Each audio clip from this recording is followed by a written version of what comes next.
Thank you, Robin, Your Excellencies, ladies and gentlemen. It's a great pleasure to be here with you today and to commemorate and remember the life of Reverend Dr. Myung on this 14th anniversary of his passing. I'm a relatively less experienced person than many of you here in the room, but I find it very, very encouraging and fascinating to observe people and their life stories. And often I'm asking myself, what is the measure of a human life? Right? It is never easy to pay tribute to someone who is accomplished, round person that has gone through many situations. And when we now commemorate Reverend Moon's life, his life spanned 80 years in the 20th century and 12 years in the 21st century. And so I see him as in some sense, also as a bridgehead, as a figure of transition from the 20th century towards the 21st century. I had the chance to meet and work in the projects that Father Moon initiated only in this 21st century part of his life, right? But the video just so greatly showed that he was actually a person whose life was really, in a sense, a synopsis almost of the 20th century, and then a prophetic voice of the challenges and the situations we need to face in order to bring humanity into the 21st century in an era of globalization, of a global village, that we need to change our way of thinking and being and living and loving fundamentally if as humanity we want to succeed and grow in the 21st century. That's what I feel so strongly when I reflect on Father Moon's life. As it was mentioned, he experienced Japanese colonial rule and the struggle for Korean independence. He experienced the end of the Second World War, the end of the Second World War, the division of Korea into a communist North and a democratic South, as one of the focal points of the Cold War. He went then to America in the 70s and 80s and created a youth movement there that became a global youth movement for renewal, for ethics, for values. He witnessed the Cold War and its conclusion, and we saw meeting the top leaders of the outgoing Soviet world in order to usher in the new age. And I think what also defines the 20th century was really the growth of global institutions, the establishment of a rule of law in global institutions like the United Nations, like the World Trade Organizations, organization, and so on. At the same time, it's clear, in order for all these institutions that grew to survive and develop and be able to sustain them in the 21st century, we need to actually reform the United Nations. And we need to move it out of this understanding that one nation can live for itself, the Security Council as an arena for self-interest of nations. And he proposed within the United Nations, for example, the establishment of an interreligious council as one of the core advocacy projects of UPF as well, in order to realize without a parental heart, without a parental presence, all these institutions will be challenged. All these institutions will crumble. And especially if the powerful nations like the United States use these institutions for their self-interest, there's no future for a real global family. And that's I think we can understand that all this work and this teaching and sharing and mobilization of people in the start of the 21st century is actually becoming more to understand how prophetic, how timely, how central and essential and important it is as we all understand the current situations we challenge. I want to share or remind us, about this. Around the time when UPF was started, this was we all remember September 11, 2001, or many of us remember that as a pivotal point. At that time, Father Moon was in Alaska. And when he learned about terror attacks at the United States, according to a person who was with him at the time, he withdrew for 3 days into silence in the wilderness. He decided to cancel a 12,000 couple blessing of Christian pastors and religious leaders in New York, put a stop on that, and asked those people who had already come for this world clergy meeting to assist in the city. And then he understood and shared, this is not about America. This is not something externally political. This is a spiritual test. And the central question is, how will America respond? And how will the relationships between the West and, it's a very crude white term, the Muslim world, develop from this point on? He called religious leaders, transcend domination and religious boundaries, unite on common principles, guide political leaders morally and spiritually, help to prevent the tragedy from producing a wider circle of retaliation. And actually, then in the aftermath, he's been very critical of the Iraq War and other situations like that. It was, globally, this is on record in the speeches. So he saw this does not mean ignoring problems, but the only way to really address them is to look at the deeper spiritual roots under it. In October 2001, then just 1 month later, having canceled this big event, he had 500 religious leaders, political leaders from 101 countries gathered in New York, in the very place for a peace conference. It explored the religious dimension of violence, the disparity between the wealthy and impoverished societies, the relationship between the Islam and West, the responsibility of religious leaders, and reconciliation as an alternative to escalation and retaliation. He then, as a result, said, this was a very heated conference. You can imagine just 1 month after 9/11 to bring all these players together in New York at that very place.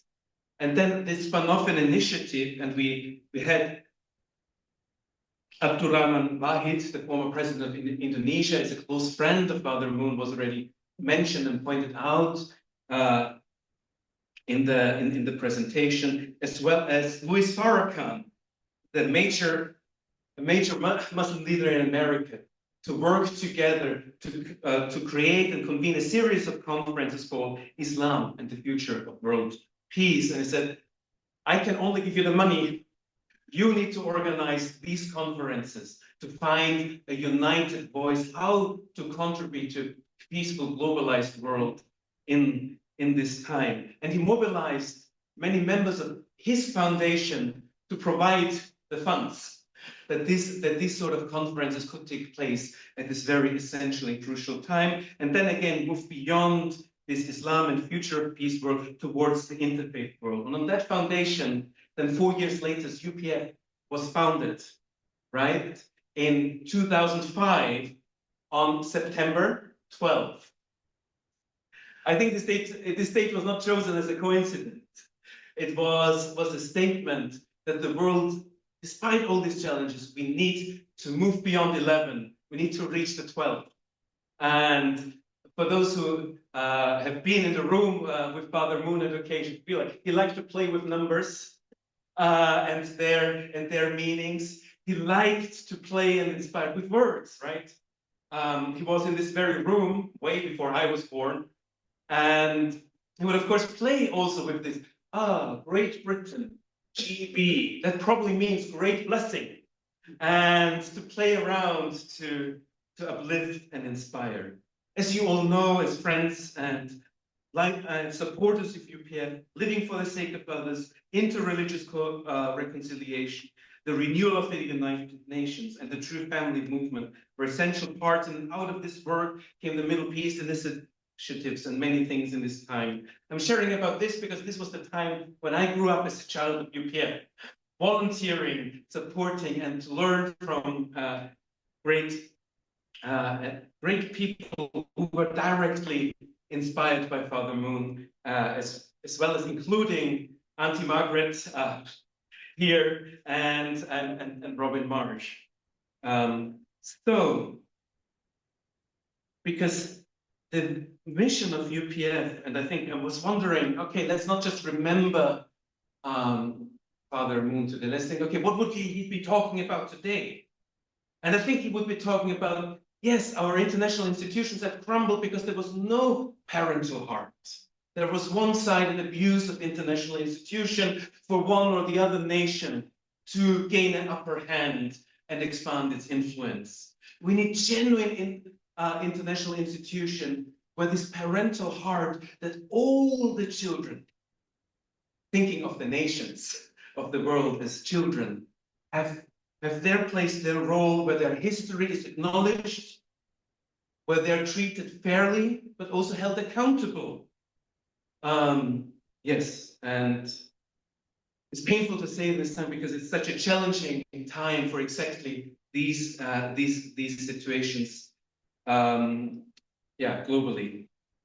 So this parent, if I would need to summarize, I would say the slogan would be "Peace needs parents," as a sort of core of the thought that Father Moon infused into UPF.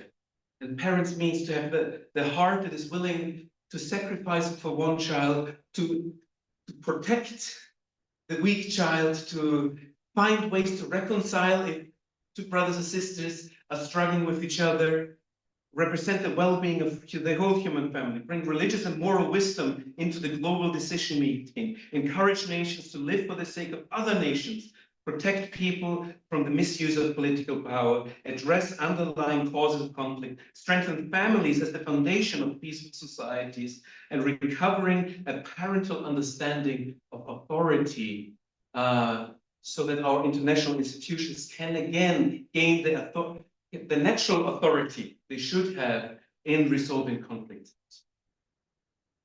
I would like to close with a personal experience. And it was it was already 2012, and we didn't know it at that time, but Father Moon had already pneumonia, but he was pushing ahead with another project, which we called the Able Women UN, which is uplifting the Women's Federation to a higher level. And my wife, we got the invitation to help. We mobilized to support this project in Korea while we were on a honeymoon in Japan. And in that point, yeah, we thought and we said, yeah, okay, what is more important, world peace or our honeymoon? Let's go over to Korea and support that project.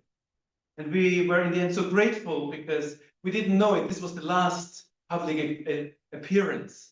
Father Moon at the time. Not at the time. It was his last. This time was his last appearance. And so then, one morning I had the chance, to go up to one of his famous 5 a.m. study and reflection sessions, which could sometimes stretch until 8 a.m. or sometimes until noon. Maybe some of the crew here had experienced this situation. This one was not a long one, but it was a very memorable one, because throughout this morning, he was coughing, right? Deep, pneumonic cough. He kept sharing, asking people to share their work and their inspirations. And I don't remember much from that experience and from the session. But then he was like his wife, Mother Moon, sent in a little note saying, grandfather, reading out, grandfather, you have a hospital appointment. You need to stop now and go to the hospital. He held it up and asked, do you think I should follow mother or not? When she's telling you to come. And she says, she cares for me. I need to go. And then he then still continued talking for a bit. But then eventually, when at the age of 92, right, went out, it went out. But then in the door, he turned one more time around and said, I'm sorry. I wish I could more time with you. I wish I could love you more. I wish I could do more for you. And this is, someone who has worked himself towards the very, very end. And we could see from the video, someone who has given everything throughout his life, then to apologize to a 24-year-old, because I felt he was talking personally to me. Sorry that I can't love you more. Taught me something about the essence, what true love is really about. For me, that is the key legacy. It's like, although we have done everything, that's the parental heart, right? Although parents have done everything for their children, fed them, and so on, the heart of a parent is still, I wish I could have done more. Not out of guilt or accusation or kind of low self-esteem or something like this, but just because that's the nature of true love. It's never enough. I always wish I could have done more. And so let's remember that legacy of Father Moon that is carried forward by many young people, especially by his wife, essentially in this time. Taught us really this heart, that is, I wish I could do more. And I think if that heart, if that seed of true love is planted in us as we are gathered here today as ambassadors for peace, and as we walk and work out in our different walks of life, to bring that out on the big topics and as the small topics in the family, as well as the big topics of reforming the United Nations, which is now more urgent than ever, and the many other issues that our global rule of law and institutions face. If we can have that heart, I wish I could do more, and then do more. Then I think we'll have a big Korean smile in the sky. Thank you very much.